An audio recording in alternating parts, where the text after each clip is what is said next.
See all of you today. Thank you to all our participants today, the presider, thank you sa music team, and sa scripture reader. So if you have your Bibles with you, please turn with me to 1 Timothy chapter 3, verses 14 to 16.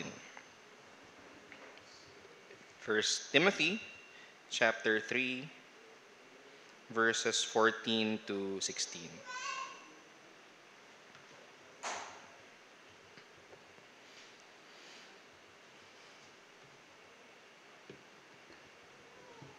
Again, 1 Timothy chapter 3, verses 4 to 16. Let me read. I hope to come to you soon, but I am writing these things to you so that if I delay, you may know how one ought to behave in the household of God, which is the church of the living God, a pillar and buttress of the truth. Great indeed, we confess, is the mystery of godliness. He was manifested in the flesh, vindicated by the Spirit, seen by angels, proclaimed among the nations, believed on in the world, taken up in glory. This is God's word. Let's bow our heads and let's ask for God's blessing. Panginoon, we recognize that indeed you are the King of kings and the Lord of lords. You are the maker of heaven and earth, and you made us in your image. And we come to you confessing that we have sinned before you in thought, in word, and in deed. Hindi po namin nasunod yung mga bagay na inyong pinag-utos sa amin at ginawa po namin ang mga bagay na inyong ipinagbawal. And because of that, we acknowledge that we are unworthy of your favor. Yet this morning, O God, we bring nothing but our sin, and we come to you with nothing but faith in your Son, Jesus Christ, our rock and our Redeemer, our Savior, the one who died on the cross for the forgiveness of our sins. So Lord, lahat po kami dito may kanya-kanyang kabigatang dinadala. We face the temptation of sin, the shame and guilt that we have. We come to you with our problems and with our hurts. So I pray that this day will be a day of rest. Rest not in the world, but rest in the finished work of your Son, Jesus Christ. May your Holy Spirit work in our midst as the word is preached. I pray na bigyan niyo po ng bukas na isipan at puso ang bawat isa sa amin that we might receive your word gladly. We thank you and we love you in Jesus' name. Amen. Okay. So we're continuing on our series on the pastoral epistles. So now we will be tackling 1 Timothy 3:14 to 16. So yung main idea ng sermon natin this morning is our confession as the church is what shapes our understanding of our character, which will then lead us to embodying how we as the church should conduct ourselves.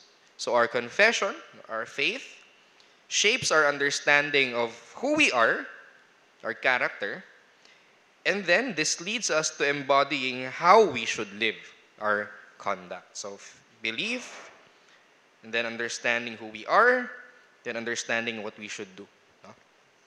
But yung ating sermon will be in the reverse order. We will be following yung flow ng text. But we have to understand that Paul begins with conduct, and then character, and then confession. The confession being the foundation of the other two. So may progression si Paul sa kanyang argument. So first thing that I want us to learn is the conduct of the church. The conduct of the church. So when we say the church, we're talking about all the believers, all who trust in Jesus Christ. That is what we call the universal church. So lahat ng mananampalataya sa buong mundo, okay, is part of the universal church. And where do we see this universal church? Saan natin sila makikita? All the believers. We see that in what we call the visible church, yung local congregations. So to be part of the invisible or universal church is tied to being part of the visible church. So it's difficult, if not impossible, for someone to be part of the invisible church, mananampalataya, nang hindi nagpapasakop sa visible church, where God has promised to make His presence known. Okay? So before we go to our sermon proper, first let's have a brief recap. Ano ba yung mga natalakay natin in the past? So in the first chapter of 1 Timothy, no, sinabihan ni Paul si Timothy how he should prize and treasure the gospel above all. No? Panghawakan mo ang mabuting balita, panghawakan mo ang ebanghelyo for your life and ministry. Bakit? Especially dahil may mga false teachers na umaaligid sa church ng Ephesus that try to undermine the gospel. And then sa chapter 2, makikita natin na inutusan tinuruan ni Paul si Timothy how Christians should conduct themselves in worship. There should be prayer for all nations, for all types of people, because God desires all kinds of people to be saved. And Christ died for all kinds of people. And then makikita din natin that Paul discussed ano ba yung roles ng men and women in the church. Men and women are made in the image of God, equal in their dignity and worth, yet merong distinct roles. And then last Sunday, we talked about ano ba yung mga qualifications ng mga elders and deacons sa church. So when God calls someone to lead the church, binibigyan sila ni God, of course, ng calling and ng gifts and ng graces na angkop doon sa kanilang office, sa kanilang pagkatawag. Okay? So now, Paul is giving us what commentators would say, yung doctrinal heart ng 1 Timothy. No? Yung pinaka-core na doctrine ng 1 Timothy. Why should we do all of these things? Ano yung reason? Okay? So now, let's look at verse 14. No? I hope to come to you soon, but I'm writing these things to you so that if I delay, you may know how one ought to behave in the household of God. So sabi ni Paul kay Timothy, sinabi ni Paul kay Timothy yung rason kung bakit siya sumusulat ng letter sa kanya. And that is, kung madelay man siya sa pagpunta niya sa Church of Ephesus, equip na si Timothy para iayos yung church sa Ephesus. Okay? So, it's better if si Paul yung pumunta at magturo because he's the one who has wisdom and experience. But sabi ni Paul, Timothy, baka madelay ako, so ibibigay ko na sa iyo lahat ng mga kailangan mong ituro sa church and I know that you can do it. So, in-entrust ni Paul kay Timothy yung task of teaching the church. And particularly, ang sabi ni Paul, he told Timothy to tell the church how one ought to behave in the household of God. Paano ba dapat tayo mamuhay? Paano dapat tayo mag-behave? How we should conduct ourselves in the church. Okay? So to behave means to dwell or to conduct one's life.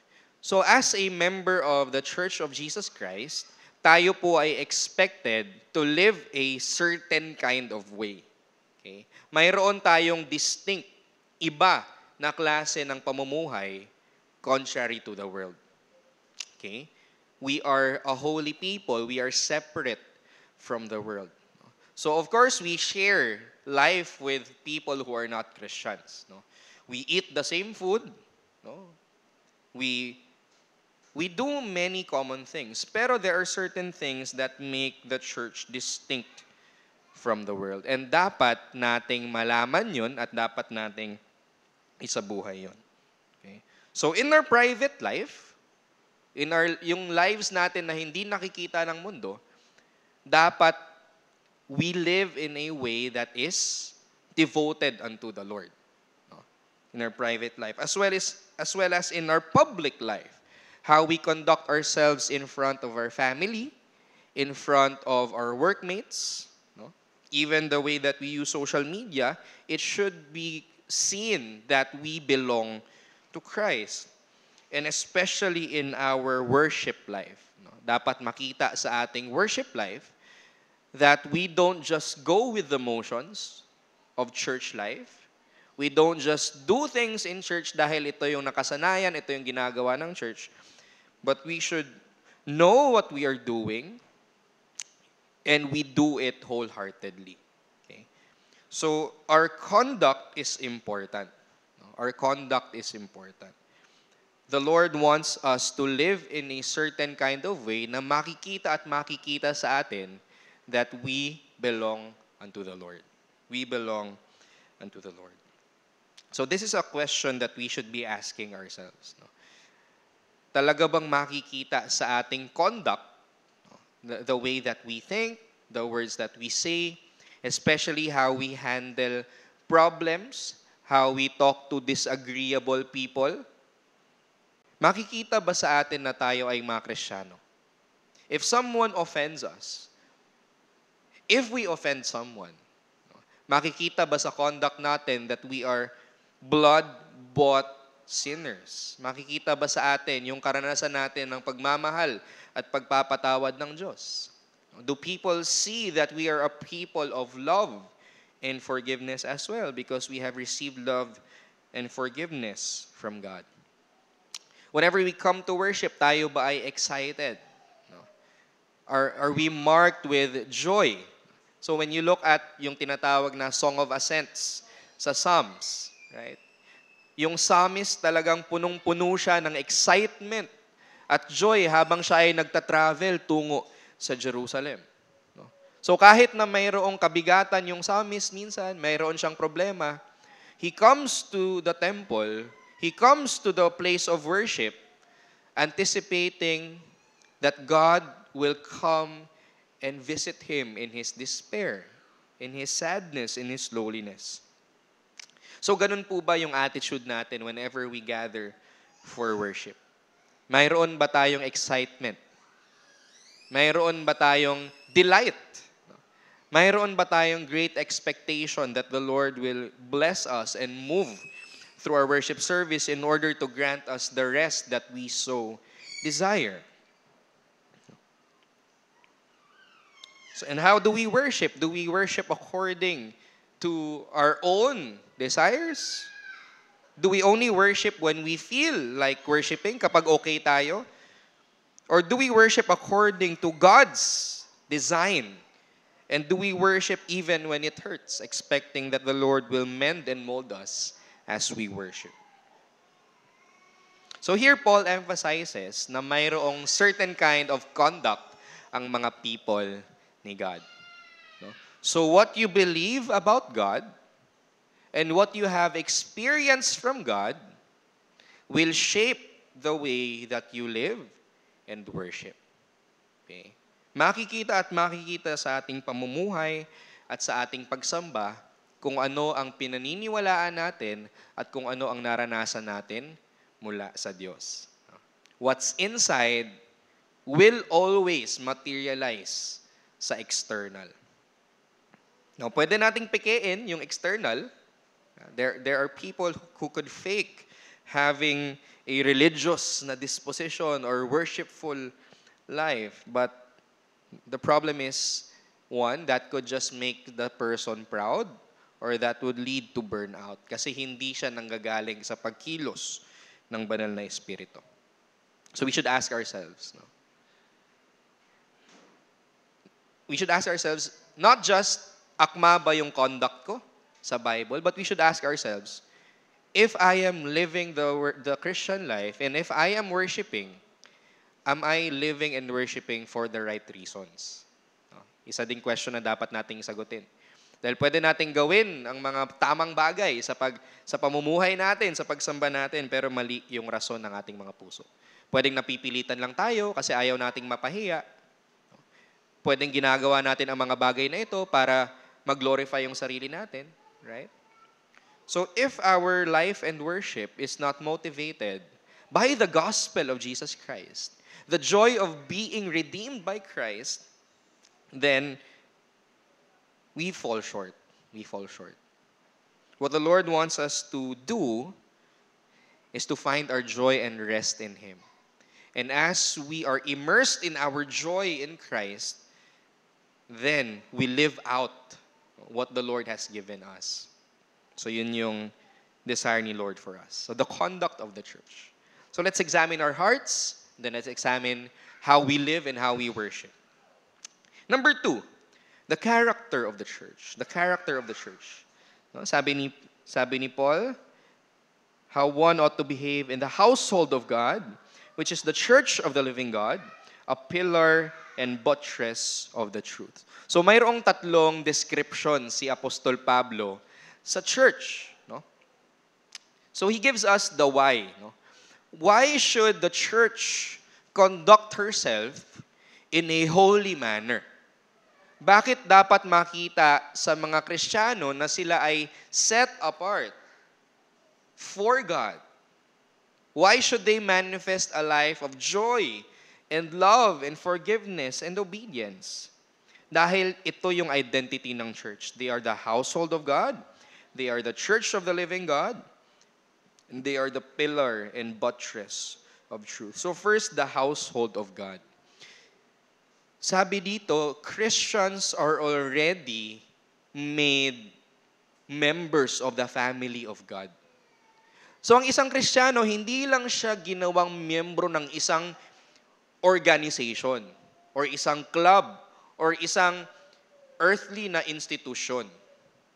Christians who place their faith in Jesus are said to be part of the household of God. Tayo po ay kabilang na sa pamilya ng Diyos. So Paul says in Romans that we don't deserve this. No?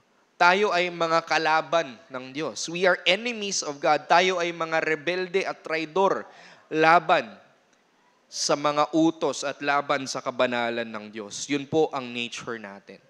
So much so that not just in our sin, but sometimes even in our obedience, we rebel against God. So clear naman that whenever we break God's law, whenever we sin, kapag tayo ay nagkakasala sa Diyos, yun ay manifestation ng ating rebellion. But at times, even our obedience is a way of rebellion against God. Bakit? There are times when yung reason kung bakit tayo sumusunod sa Diyos is para matali yung Diyos sa ating kalooban. Lord, nag-imbak ako ng mga mabubuting gawa. Nagsimba ako, nanalangin ako, nagbasa ako ng Bible. Therefore, dapat gawin mo kung ano yung gusto ko. That is rebellion. That is trying to subvert God's authority. Instead na tayo yung magsasubmit sa kalooban ng Diyos, ginagamit natin ang ating pagsunod para puwersahin ang Diyos to submit to our will. So, we see that in the story of the prodigal son, in the older brother. Ang reason kung bakit sumunod ang older brother sa kanyang ama ay para lamang makuha ang kanyang kayamanan. So yung desire ng younger brother at ng older brother is the same. To get the treasure that their father has. Magkaiba lang sila ng way para makuha yun. Yung isa, nakuha niya ang kanyang kayamanan sa pamamagitan ng pambabastos, paglayas, at pamumuhay ng makasalanan. Yung isa naman, through legalistic obedience. So that's who we are, but God is gracious. Even though we were still sinners, Christ died for us. And sabi sa Bible, we are adopted into God's family. Kahit marumi tayo, kahit hindi tayo karapat-dapat, tayo po ay nilinisan ng Diyos, hinugasan ng Diyos, at inangkin bilang kanyang mga anak. And now, yung Diyos na ating kinalaban, yung Diyos na galit sa atin noon, sabi sa Bible, He loves us and delights in us. Okay? And nilagay niya tayo sa kanyang household so that we could enjoy His continuous blessings. Yun po ang biyaya ng Diyos. So what is the reason why we should conduct ourselves in a holy manner? Because yun ang tamang response sa biyaya ng Diyos sa atin. That we have become members of the household of God. Tayo po ay mga anak ng Diyos. We are sons and daughters of God through Christ who gave His life for us. So if you are a believer in Christ, you belong. You belong to God. You belong to His family. And He loves you. He loves you. Even in moments when you are weak, even in moments when you sin, the Lord still loves you and is ready to forgive you and ready to pull you up and restore you. Ganun po ka mabiyaya ang Diyos. Ang pagpapatawad at ang pag-restore ng Diyos sa atin ay hindi nakadepende sa ating mga gawa. There's nothing that we can do in order to earn the approval and forgiveness of God. He simply delights in forgiving and restoring His children. So if you're a Christian, you belong to the household of God. That is the privilege that we have. Another, sabi ni Paul, we are the church of the living God. The church of the living God. So yung phrase na living God talks about kung gaano ka-different yung God ng Israel. Yung mga Diyos ng mga pagano, they are dead. They are just statues. They have eyes but don't see, ears but don't hear, mouths but can't speak. But our God is a living and active God. Ang Diyos po natin ay buhay. He is alive. He is alive right now. He looks on us, loves us, delights in us, and blesses us. And if you look at the Old Testament, yung phrase na living God, it's always in connection doon sa covenant community ni God. Ang special relationship ng Diyos is with His people. So, paano natin malalaman what's the difference of the church sa ibang mga tao, ibang communities? The living God is among you. We see that in Joshua. What characterizes the church?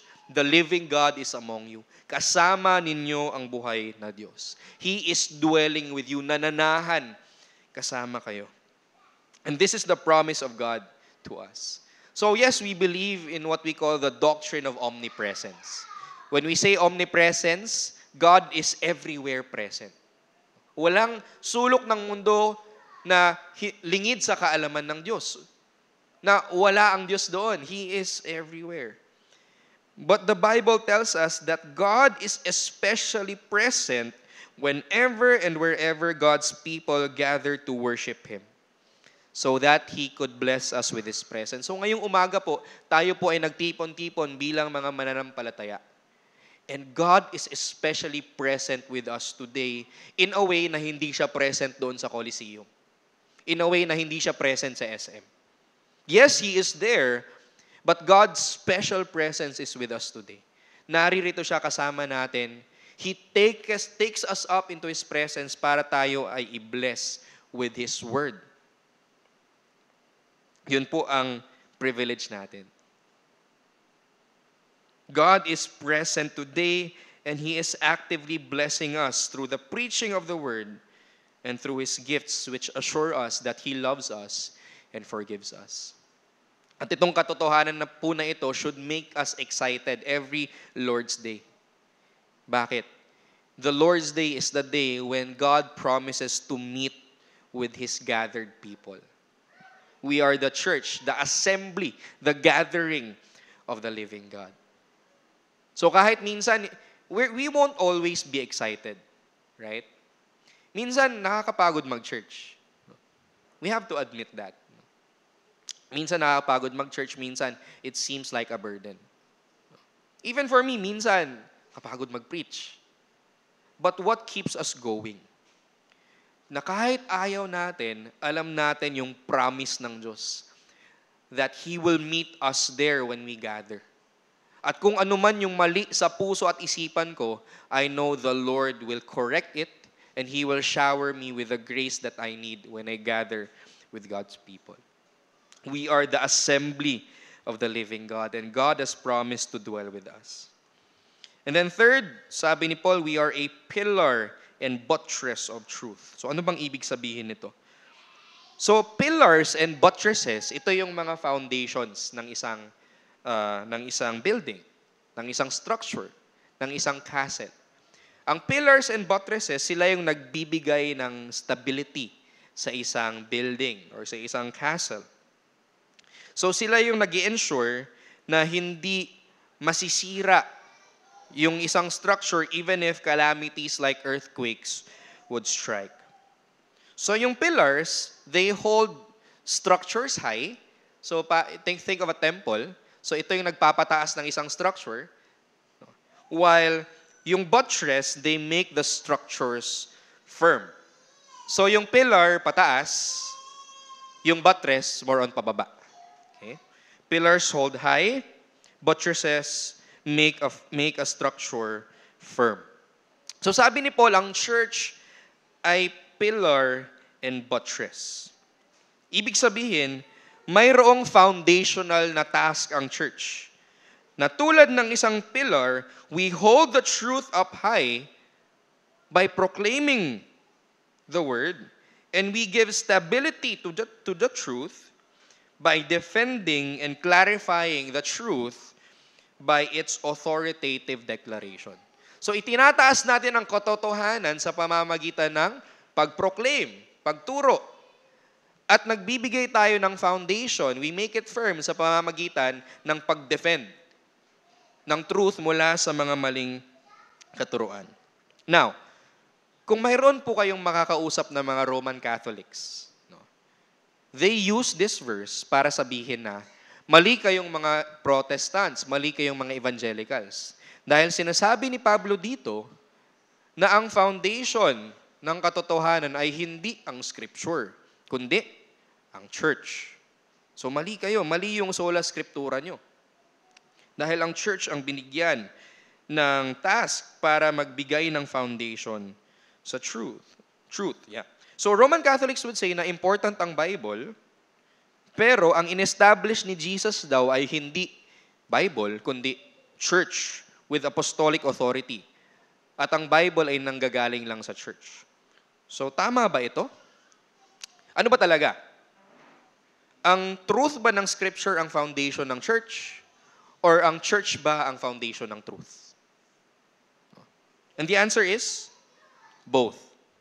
So, grabe yung providence ni Lord. Kasi sa ating call to worship, we read Ephesians chapter 2. Ang sabi ni Pablo doon, the church is built on the foundation of the prophets and apostles, with Christ Himself being the cornerstone. So Ephesians 2 tells us na ang foundation ng church ay ang Scripture. Pero bakit dito, sinabi ni Paul na ang foundation ng truth ay ang church? Both are true, pero in different senses. So sabi ni John Stott, the church depends on the truth or Scripture for its existence, while the truth depends on the church for its defense and proclamation. So we depend on Scripture as the church para sa ating life. Pero pagdating sa ating mission, tayo ang inatasan ng Diyos para magbigay ng pundasyon sa katotohanan in its declaration, in its proclamation, in its defense. So hindi dapat pag-awayin yung dalawang verses na yun. Okay? In Ephesians 2, makikita natin na ang existence natin at ang identity natin bilang church ay rooted sa Bible. The Bible is what gives birth to the church. The Bible is the foundation of the church para po tayo ay magkaroon ng existence and identity. Okay? Pero sa atin pong mission bilang church, tayo po ang taga-taas ng salita ng Diyos. Tayo po ang taga-defend ng salita ng Diyos so that people will see the living God and they will know the gospel of the Lord Jesus Christ. Okay? So hindi magkaaway yun. So it's a misunderstanding to say that 1 Timothy 3:15, it's wrong to say that it dismantles sola scriptura. Actually, it holds sola scriptura high. So we believe in sola scriptura. Pag sinabing sola scriptura, the Bible alone is our sole, final, ultimate authority in faith and life. We look to the Bible alone for our ultimate authority. But this verse tells us that although we believe in sola scriptura, hindi po tayo naniniwala sa tinatawag na solo scriptura. Pag sinabing solo scriptura, sinasabi ng iba that hindi na natin kailangan ng mga authorities under the Bible. Okay? So when we believe in sola scriptura, ito ang final authority natin. Pero hindi ibig sabihin wala nang binigay na authority ang Diyos under the Bible, na sumusunod sa Bible. For example, ang authority na dapat i-recognize ng mga anak sa family is parents. Parents have authority over the kids, pero under dapat sila ng Bible. No? The government has authority over the citizens, pero sila ay dapat mag-rule under the authority of the Bible. Right? So, pastors and elders have authority in the church, pero dapat under sila ng authority of the Bible. So, yun po yung task ng church. Ang task ng church ay hindi parang mga senador. Ang trabaho ng senador, gumawa ng mga batas. And then, yun na ang i-implement at mayroon yung authority sa land. Pero ang trabaho ng church ay hindi legislating truth. Wala po tayong karapatan na magbigay ng doktrina or magturo ng doktrina na hindi naayon sa salita ng Diyos. Ang trabaho natin is not legislating but confessing the truth and clarifying the truth na ibinigay na ng Diyos sa atin sa pamamagitan ng salita ng Diyos. Yan ang trabaho ng church. We are the pillar and buttress of truth. We support, we uphold the truth, but we are not the source of truth. Ano po ang source ng truth? Is it the church? No. The source of truth is the Bible and the Bible alone. Ang task ng church ngayon is i-explain, i-clarify, ituro, at depensahan kung ano man ang tinuturo ng Bible. So paano ba nagagawa ng church yon?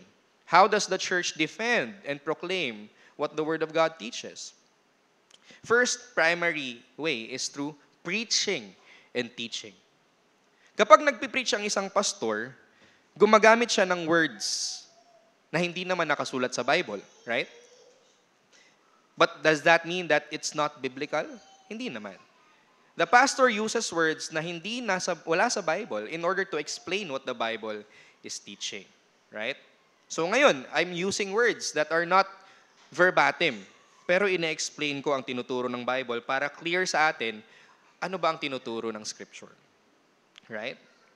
So in preaching and teaching, in the creeds and the confessions, we see the church doing its task of being the pillar and buttress of truth. Hindi sila naglilikha ng mga bagong doktrina, pero ang ginagawa nila is kina-clarify, ine-explain in public kung ano ang tinuturo ng Bible in order to help people understand what the Bible teaches at para madepensahan ang truth mula sa mga false teaching. So we cannot escape this. No? We cannot escape being creedal or confessional. For example, if I ask you, what do you believe about Jesus? You would probably say words na hindi nanggaling sa Scripture, pero aalalahanin mo lahat ng mga natutunan mo sa Bible, and then you will use your own words in order to explain what the Bible teaches about Jesus. We call that a confession. So that's what the church should do. The Roman Catholics, they make doctrines that are not in Scripture. And that's not what we do. We simply confess what the Bible is teaching. And now we go to our third point, the confession of the church. The confession of the church. Verse 16, great indeed we confess is the mystery of godliness. Sabi ni Paul, great indeed we confess. So the church is a confessing body. Pag sinabing confess, we're not talking about yung umaamin ka. Nag-confess ka sa crush mo or nag-confess ka ng kasalanan mo. The confess that Paul is talking about here, the confession that he is talking about here, is yung pagde-declare mo ng iyong paniniwala. Okay? So as Christians, hindi dapat natin itago ang ating paniniwala at hindi dapat tayo ignorante sa ating mga paniniwala. Dahil binigay ng Diyos sa atin ang kanyang salita, dapat nating aralin lahat ng pwede nating maaral mula sa Biblia para maging faithful proclaimers and defenders tayo ng gospel. Okay? Hindi natin pwedeng ituro ang isang bagay na hindi naman natin alam. At hindi natin madedepensahan ang isang bagay na hindi natin naunawaan. Right? So for example, kapag hindi ka marunong mag-basketball, tapos nilagay kita sa basketball court bigla, sige, maglaro ka para sa Team BFEC. Hindi mo alam anong gagawin mo. Can you do your task? Probably hindi. Gulo-gulo ka lang sa court. No? That's our task as a church. We should study everything that could be studied sa Bible para when the time comes na tayo ang dapat na magturo at mag-defend ng Scripture, we can do our task. Okay.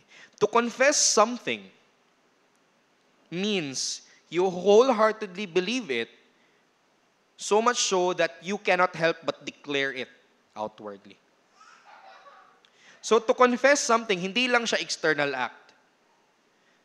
To confess something doesn't just mean na you're saying your belief out loud or you're writing it down. Confessing is an act of outwardly professing what you heartily believe. It is true faith expressed through words. So question sa inyo personally, do you truly confess the gospel?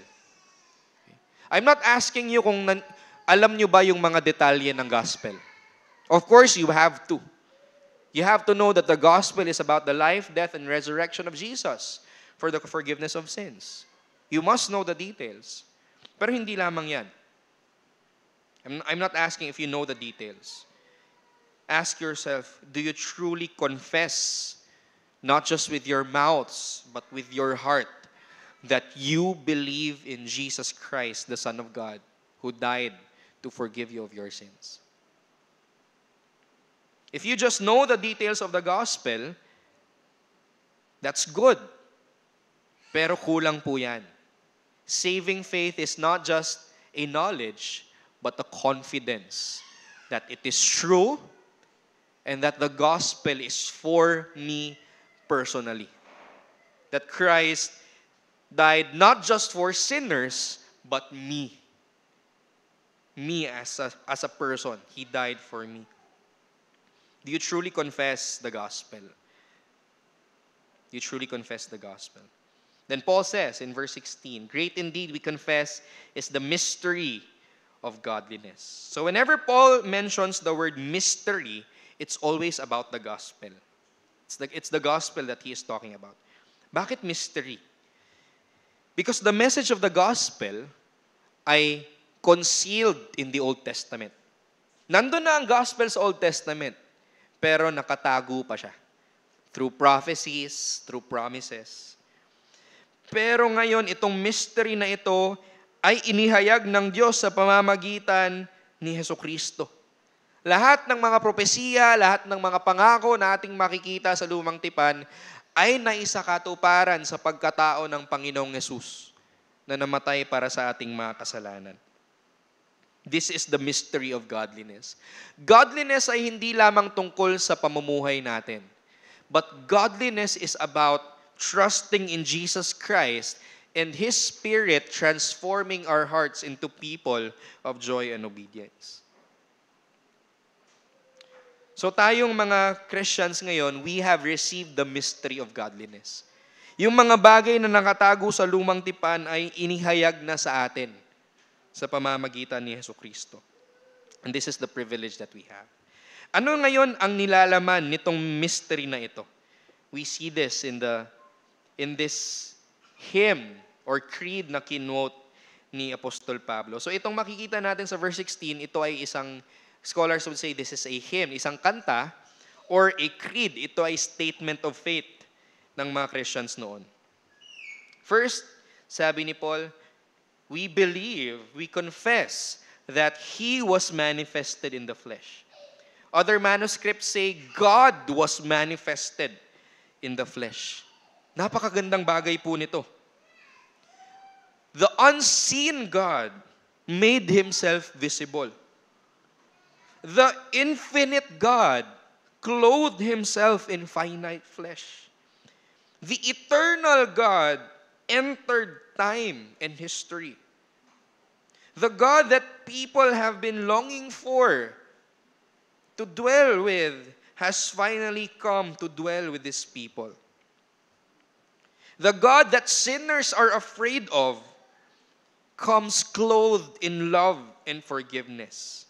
The immortal, invisible God assumed a mortal, visible body so that he might suffer and die on the cross to wash away the sins of his people. Jesus Christ came on earth and worked so that in Him we might find rest. Ito po ang biyaya ng Diyos sa atin. God was manifest in the flesh. Hindi tayo karapat-dapat, pero ang Diyos ay nagkatawang tao in the person of His Son para mamatay sa mga makasalanang tulad mo at tulad ko. This is what we confess.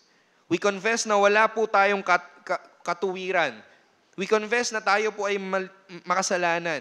And we confess that the reason why we can stand before God is because God was manifested in the flesh. He died for my sins. And then sabi ni Paul, he was vindicated by the Spirit or justified by the Spirit. He talks about the resurrection. Si Jesus ay hindi lamang pumarito para mamatay. Pagkalipas ng 3 araw, siya ay nabuhay bilang patotoo na si Jesus ay anak ng Diyos. At ang lahat ng kanyang itinuro, lahat ng mga propesiya at mga pangako sa lumang tipan ay naisakatuparan sa kanya. Na ang ating pananampalataya ay hindi walang kwenta, kundi mayroong kabuluhan dahil si Jesus ay tunay na nabuhay mula sa kanyang pagkamatay. He resurrected, sabi ni Paul in Romans 4, rose again for our justification. Para tayo ay maging matuwid sa harap ng Diyos, si Jesus ay nabuhay muli. Sabi sa 1 Corinthians 15, kung hindi nabuhay muli si Jesus, walang kwenta ang Kristyanismo. Walang kwenta ang ating pananampalataya. Walang kwenta, walang kabuluhan ang lahat ng ito. Pero bakit po tayo naririto ngayon? Bakit po tayo nananampalataya kay Kristo? Dahil tunay po na nabuhay ang Panginoong Jesus mula sa kanyang pagkamatay. Hindi siya isang espiritual lamang na katotohanan, but it's a historical fact. Nabuhay si Jesus. Ito ay patotoo na si Jesus ay anak ng Diyos at siya ay namatay para sa ating mga kasalanan. At kung tayo ay mananampalataya sa Kanya, hindi po tayo dapat magduda na ang lahat ng Kanyang mga pinangako ay totoo. And then sabi ni Paul, He is seen by angels. Pagkatapos niyang mabuhay muli, siya ay umakyat sa langit. Dahil si Jesus ay mula sa langit, siya ay bumalik sa langit at siya ay nakita ng mga anghel bilang kanyang mga witnesses. And then Jesus is believed on in the world. Hindi lamang sa langit, but even earth. Ang mundo ay saksi sa pagkabuhay, pagkamatay, muling pagkabuhay at pag-akyat ng Panginoong Jesus sa langit. Many people believed in Christ because they know that He truly lived, truly died, truly resurrected, and truly ascended into heaven right before their very eyes. Ang mga Gospels, hindi lamang sila mga fictional books. Ito ay mga written eyewitness accounts ng buhay and resurrection ni Jesus and even ng kanyang pag-akyat sa langit. How about us na hindi nakita yon? Sabi ni Jesus, blessed are those who have not seen yet believed. Hindi po natin nakita si Jesus physically, but we are blessed. Why? Because God has blessed us with the supernatural work of the Holy Spirit. Kahit hindi natin nakita, we believe. Not because we are smart, not because we are religious, hindi dahil matalino tayo o religyoso tayo, kundi dahil lamang sa pagkilos ng banal na Espiritu sa ating mga puso. And then Christ is taken up in glory. Ngayon si Kristo ay nasa langit and Hebrews 1 tells us, He is seated, nakaupo sa kanang kamay ng Diyos. Ibig sabihin, kaya siya nakaupo dahil tapos na ang kanyang work of redemption at kaya siya nakaupo sa kanang kamay ng Diyos dahil mayroon siyang authority. He is now ruling and reigning over heaven and earth as the crucified and risen Lord of the church, as the prophet who teaches His people, as the priest who sacrificed Himself and intercedes for His people and the King who rules and protects them. So ngayon po, marami tayong balita na naririnig that gives us discouragement. Ano na ba ang nangyayari sa mundo?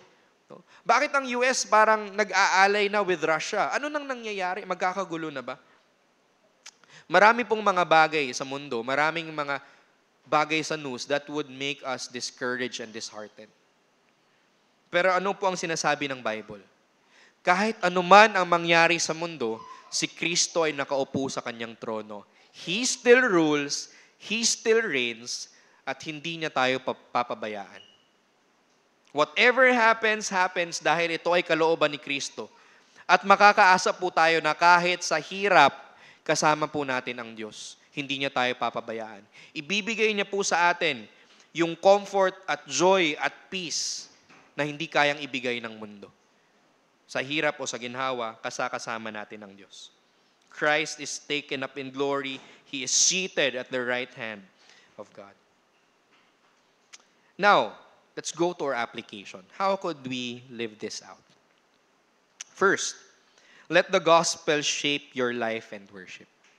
Yung conduct natin as a church, we do that, we obey God, hindi dahil may gusto tayong makuha mula sa Diyos in exchange. Right? Hindi natin sinusunod ang Diyos para lang magmukhang reliyoso sa harap ng ibang tao. Rather, it's the gospel that shapes our life and worship.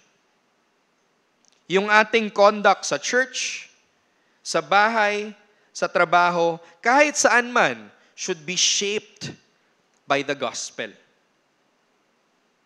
That you are an unworthy sinner, infinitely loved and forgiven by God in Christ. Let's let the love of God flow through us unto the people that we are called to serve, and we express this through heartfelt worship. Okay? Let the gospel shape your life and worship. Remind yourself, makasalanan ako, hindi ako karapat-dapat na mahalin ng Diyos, ngunit pinadala ng Diyos ang kanyang anak para mahalin at patawarin ako. Therefore, wherever I go, whatever I do, whoever I meet, I should love them and forgive them as well. The number 2, delight in your identity as a member of the Church of Jesus. We should treasure this. Delight in this. We belong to the household of God. Tayo po ay membro na ng pamilya ng Diyos. Let us rejoice in it and live out our lives with joy. We belong to the church of the living God. Let us be grateful na pinili tayo ng Diyos, na pinili niyang patawarin tayo sa ating mga kasalanan at pinili niyang manahan kasama tayo. At pinapangako ng Diyos na tayo ay kanyang ino-nurture, ino-nourish sa pamamagitan ng kanyang word and sacrament. We are the pillar and buttress of truth. We must be grateful for Scripture. We must be grateful for the preaching and teaching that we receive in the present and even in the past through our forefathers. And so let us diligently study the Word para ma-interpret natin ito ng tama, ma-proclaim natin ito, at ma-defend natin ito. And then third, know what you believe and confess it wholeheartedly. The Lord graciously revealed to us who He is and what He has done to save us. Hindi kailangang ihayag ng Diyos ang kanyang sarili at ang kanyang kalooban sa atin. Ngunit pinili niyang ihayag ang kanyang sarili dahil sa kanyang biyaya at pagmamahal sa atin. Binigay po ng Diyos sa atin ang kanyang salita. So we should not just believe blindly. Hindi lang natin paniwalaan kung ano yung, kasi tinuro sa amin kaya paniwalaan ko to. But we should know what we believe and why we believe them. Huwag po tayong makontento sa second-hand na pananampalataya. Huwag tayong makontento sa pananampalatayang pamana lang sa atin ng ating mga magulang. Huwag po tayong umasa sa hiram na mga convictions, borrowed convictions. Ito ang pinaniniwalaan niya, kaya kunin ko na rin yan. Huwag po tayong makontento dyan. Do not rest on a simplistic faith. The Lord wants us to have simple faith, simple trust in Jesus. Pero ang pananampalataya natin ay hindi dapat simplistic. Kontento na ako dun sa nalalaman ko. Basta ligtas ako, okay na ako. No. We should nurture our knowledge and relationship with the Lord. Sabi sa Psalm 111 verse 2, great are the works of the Lord, studied by all who delight in them. Again, great are the works of the Lord, studied by all who delight in them. Our love for the Lord and our delight for His works of creation and salvation should cause us na gusto ko pang alamin ng deeper kung sino ang Diyos at kung paano niya ako niligtas. So I hope and pray that our message this morning is a great blessing to us.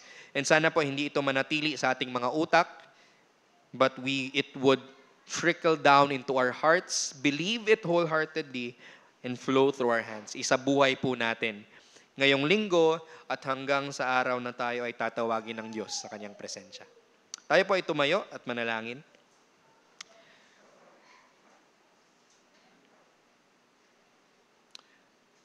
Our great God and loving Heavenly Father, kami po ay lumalapit sa inyo. Lord, kanya-kanya po kami ng mga struggles dito, mga kabigatan, mga kasalanang sinastruggle.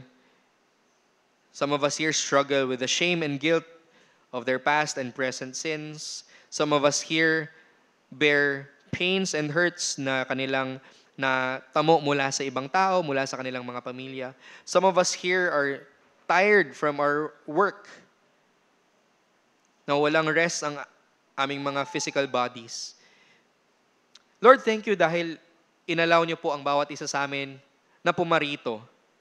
And thank you, Lord, dahil you promise that this day is a day of rest. A day where you remind us that we are loved, that we are cherished, that we are already forgiven in Jesus. Hindi po namin kailangan mag-pretend na kami ay okay. Hindi po namin kailangan pagtrabahuan ang inyong pagmamahal, but you freely give it to us in Jesus.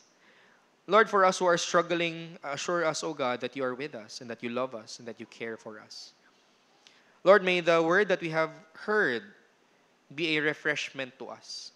Naway hindi namin tanawin ang inyong salita as a burden na kailangan naming i-fulfill. But allow us to understand that everything that your word says is a promise and a comfort for us. Lord, thank you for promising your presence with us. And thank you for promising that whatever you have commanded in your word, kayo din po mismo ang magbibigay sa amin ng kakayahan to obey this, not with grudge, but with joy and delight, knowing that you already love us and sent your Son Jesus to die for our sins so that we could be clothed in His righteousness. Give this comfort to your people this morning, O God, and allow us to live out our Christian lives with the joy and the delight that the gospel brings. We bring to you all our burdens. May you now give us rest. We thank you and we love you, O God, in Jesus' name. Amen.